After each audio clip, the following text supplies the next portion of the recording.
अगर आपको मेरी वीडियो पसंद आती है तो मेरे चैनल को सब्सक्राइब करें, बेल आइकन को टैप करें ताकि मेरी हर वीडियो की नोटिफिकेशन आप तक सबसे पहले पहुंचे।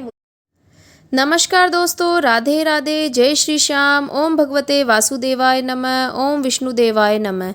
हिंदू धर्म में एकादशी का बहुत अधिक महत्व होता है। हर माह में 2 बार एकादशी पड़ती है, एक कृष्ण पक्ष में, एक शुक्ल पक्ष में। साल में कुल मिलाकर 24 एकादशी पड़ती है।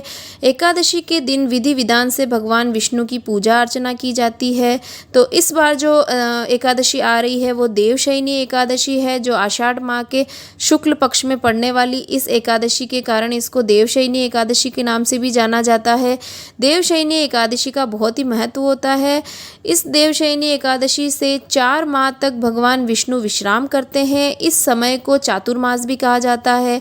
भगवान विष्णु देवशयनी एकादशी से विश्राम करते हैं और देव उठनी एकादशी के दिन भगवान विष्णु का विश्राम पूरा हो जाता है। देव उठनी एकादशी जो होती है वो कार्तिक माह के शुक्ल पक्ष में पड़ती है। तो देवशयनी एकादशी को इस हमारे जो धर्म में है विशेष माना गया है। और ये 4 मास का जो आरंभ होता है वो विष्णु भगवान इस तिथि में 4 मास के लिए योग निद्रा में लीन हो जाते हैं। और इसी प्रकार से इस दिन व्रत रखने से सभी प्रकार की मनोकामनाएं पूर्ण होती है।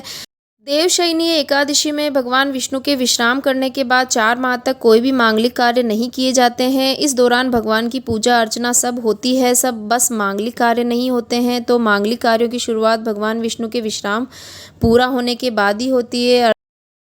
एकादशी का व्रत सभी व्रतों में श्रेष्ठ माना गया है। इस व्रत को विधि पूर्वक पूर्ण करने से जीवन में सुख, समृद्धि और शांति आती है। इसके साथ ही हर प्रकार की परेशानी दूर हो जाती है।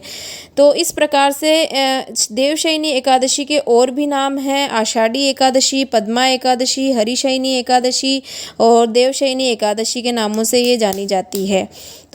तो मैंने भी पूजा की है विष्णु भगवान की अपने ही घर के मंदिर में। तो आप भी उस वीडियो को देख सकते हैं। वो वीडियो मैं आपके साथ शेयर करूंगी और आप देखिएगा कि उसमें किस तरह से मैंने पूजा की है, किस तरह से भगवान को पंचामृत से अभिषेक करवाया है।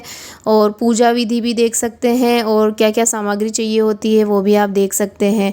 तो वीडियो को लास्ट तक देखने के लिए धन्यवाद। ऐसी इंटरेस्टिंग वीडियो देखने के लिए मेरे चैनल को सब्सक्राइब करें, मेरी वीडियोज़ को लाइक करें, ज़्यादा से ज़्यादा दोस्तों के साथ शेयर करें। और आपकी कोई भी क्वेरी हो तो आप कमेंट बॉक्स में मुझसे पूछ सकते हैं, मैं उसका रिप्लाई ज़रूर करूंगी। फेसबुक और इंस्टाग्राम पे भी मुझे फॉलो करें, इनके लिंक्स मैंने डिस्क्रिप्शन बॉक्स में दे दिए हैं, तो आप वहां जाके देख सकते हैं। Thank you for watching my